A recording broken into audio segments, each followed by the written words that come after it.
बिस्मिल्लाहिर्रहमानिर्रहीम। अस्सलाम वालेकुम। कैसी है मेरी प्यारी यूट्यूब फैमिली। आज मैं आपके लिए बहुत ही मज़ेदार सी रेसिपी लेकर आई हूँ और जो कि झटपट तैयार होगी और आसानी से आप इसे घर पे बना सकते हैं और घर की चंद चीज़ों से आप इसे घर पे बना सकते हैं और इसे बनाकर सेव भी कर सकते हैं। शाम की चाय हो, घर पे कोई मेहमान आ जाए और मीठा कुछ बनाना हो तो आप इसे जल्दी से बनाएं और उनके आगे सर्व करें। इस रेसिपी को कैसे बनाना है और इसके लिए इसको कैसे सेव करना है, हर पॉइंट आपको इस वीडियो में मैं आपको बताऊंगी। इसके लिए आपको मेरी वीडियो को एंड तक वॉच करना होगा, कोई भी पॉइंट आपने मिस नहीं करना, ताकि आप मुझसे ज़्यादा अच्छी रेसिपी बना सकें। तो आज हम क्या बना रहे हैं? आज हम बना रहे हैं सूजी की टुकड़ियाँ। इसको सूजी की बर्फ़ी भी कह सकते हैं, लेकिन इतने मज़े की बनती है कि आप जब बनाएंगे तो हर कोई आपकी तारीफ़ें करेगा। तो इसके लिए चीज़ें देख लेते हैं। बिस्मिल्लाहिर्रहमानिर्रहीम। सबसे पहले मैंने सूजी ली है। सूजी आप बारीक या मोटी दोनों में से जौन-सी भी चाहे ले सकते हैं, उसको छान लीजिएगा। हाफ़ कप मैंने पिसी हुई चीनी और 1/4 कप दूध, 1/4 कप घी लेना है। ऑयल आपने यूज़ नहीं करना, घी में ये बनानी है।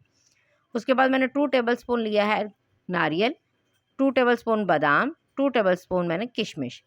बादाम को मैंने अच्छे से बारीक-बारीक काट लिया था, किशमिश को धो के खुश्क कर लिया था और कोकोनट को मैंने ग्रेट कर लिया था। अच्छा, यहाँ पे आपको मैं बताती चलूँ कि जो हम बना रहे हैं सूजी की टुकड़ी, ये हार्ड होती है और ये बहुत ही कड़क किस्म की बनती है। तो इसको जमाने के लिए हमें सबसे पहले इसका बर्तन रेडी करना है, जिसमें आपने इसको सेट करना है। तो उसके लिए सबसे पहले मैंने इस स्टील की एक प्लेट ली है, जिसमें मैंने यही घी जो मैंने रखा हुआ था पास, तकरीबन 1 टेबलस्पून इसमें डाल दूँगी और उसको अच्छे से सारी प्लेट में ग्रीस कर दूँगी। ये पहले इसलिए करना है ताकि जब हमने इसको रेडी करना है, क्योंकि गरम-गरम को सेट करना होता है फ़ौरन से, तो फिर इस वजह से इसके लिए ये ज़रूरी है। तो सबसे पहले साफ़ पैन लूँगी, उसमें मैंने 1/4 कप घी लिया है। आप देसी घी में बनाएँ, दूसरे घी में बनाएँ, लेकिन ऑयल में नहीं बनाना, घी में ही ये अच्छी बनती है। उसके बाद मैंने सूजी ली थी, उसको मैंने अच्छे से छान लिया था और अब उसको बिल्कुल लो फ्लेम पर हम भूनेंगे। आपने इसको इतना भूनना है कि इसमें से अच्छी-सी खुशबू आना शुरू हो जाए और इसका कलर भी चेंज हो जाए।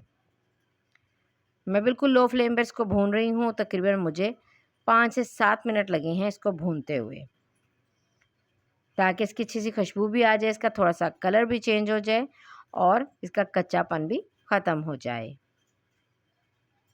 ये देखें, इस तरीके से मैं इसको भूनती जा रही हूँ।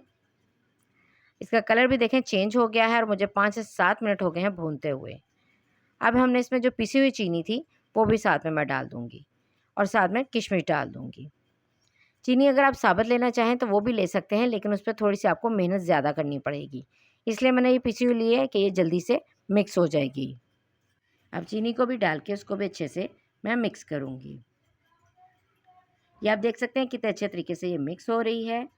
इसी तरह आपने इसको लो फ्लेम पे तकरीबन 3 से 4 मिनट मज़ीद आपने इसको भूनना है, ताकि चीनी अच्छे से मिक्स हो जाए। अब यहाँ पे फ्लेम मैंने बिल्कुल लो रखी है और साथ में मैंने 1/4 कप इसमें दूध डाला है। ज़्यादा नहीं डालना, सिर्फ 1/4 आपने कप इसमें दूध डालना है, 1 कप सूजी के साथ, ठीक है? अब ये देखें, ऐसे लग रहा है जैसे ये हलवा है, लेकिन ये बिल्कुल एकदम से रेडी हो जाएगा अच्छा-सा। थोड़ा-सा हमने सूजी को फुला दिया है दूध डालने के बाद, ये देखिए फूल गई है, ऐसे लग रहा है कि ये बिल्कुल हलवा रेडी हो गया है, लेकिन ये हलवा नहीं है, ये इसकी अब इसे हम टुकड़ी बनाएँगे, बड़ी मज़े की ये टुकड़ियाँ बनती हैं। ये देखें, यहाँ पे अपने फ्लेम बिल्कुल लो रखनी है, फ्लेम को हाई नहीं करना और सिर्फ 2 मिनट लगेंगे इसको खुश्क करते हुए। अब ये देखिए बिल्कुल खुश्क हो गया है, इसको मैं फ़ौरन से उस प्लेट में डाल दूँगी और इसको सेट कर लूँगी। ये काम यहाँ पे जल्दी-जल्दी आपने करना है, क्योंकि अगर हम देर करेंगे तो ये जमना शुरू हो जाएगा और ये सेट हो जाएगा खुद ब खुद। ये देखिए, चम्मच की मदद से मैंने इसको इस तरह से सेट कर लिया है अच्छे से। अब जो हमने ऊपर से कोकोनट ग्रेट किया था वो भी डाल दूँगी और थोड़े से बादाम जो मैंने क्रश करके रखे थे वो भी साथ में डाल दूँगी। यहाँ पे आप थोड़ा-सा काजू, पिस्ता डालना चाहें वो भी आप डाल सकते हैं। चांदी का वर्क लगाना चाहें वो भी आप लगा सकते हैं, ये आपकी अपनी मर्ज़ी है। लेकिन मैंने आपको वो चीज़ें बताई हैं जो हर वक़्त हमारे घर में अक्सर औक़ात मौजूद होती हैं। तो ये देखिए, मैंने इस तरह से डालने के बाद उसको भी हल्का-हल्का चम्मच की मदद से प्रेस कर दिया है, ताकि वो उसके साथ सेट हो जाए, अलग से ऊपर ना रहें। ये देखिए, इस तरीके से। अब मैं इसको छोड़ दूँगी तकरीबन 15 से 20 मिनट के लिए और ये उसमें अच्छे से सेट हो जाएगा। ये देखिए, यहाँ पे मुझे थोड़े से बादाम कम लग रहे थे, मैंने थोड़े से और डाल दिए हैं और उसको भी मैंने सेट कर दिया है। और साथ ही मैं इसमें थोड़ा से निशान लगा दूँगी, ताकि ये बाद में जब जम जाएँगे तो फिर निशान नहीं लगेंगे। हम पहले इसमें निशान लगा लेंगे।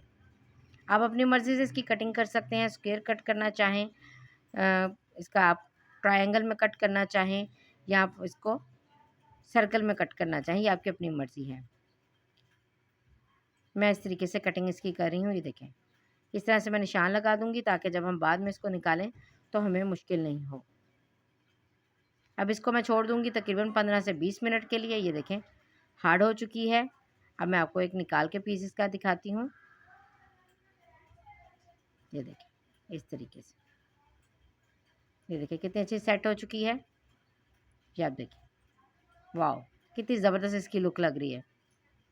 ये देखने में जितना मज़े का है उतना ही खाने में मज़े का है, और आप इसे ज़रूर ट्राई कीजिएगा। और मुझे साथ में ये भी बताइएगा कि आप मुझे किन-किन शहरों से देख रहे हैं, ताकि मैं आपका अच्छे से थैंक्स कर सकूँ।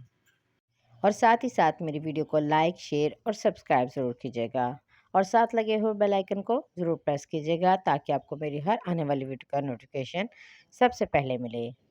तो मुझे उम्मीद है कि आज की रेसिपी आपको पसंद आई होगी। इसे ज़रूर ट्राई कीजिएगा और मुझे ज़रूर बताइएगा कि आपने इसे ट्राई किया तो ये कैसी बनी। नेक्स्ट वीडियो में मिलूँगी। अपना बहुत ज़्यादा ख्याल रखिएगा, दुआओं में याद रखिएगा। अल्लाह हाफ़िज़।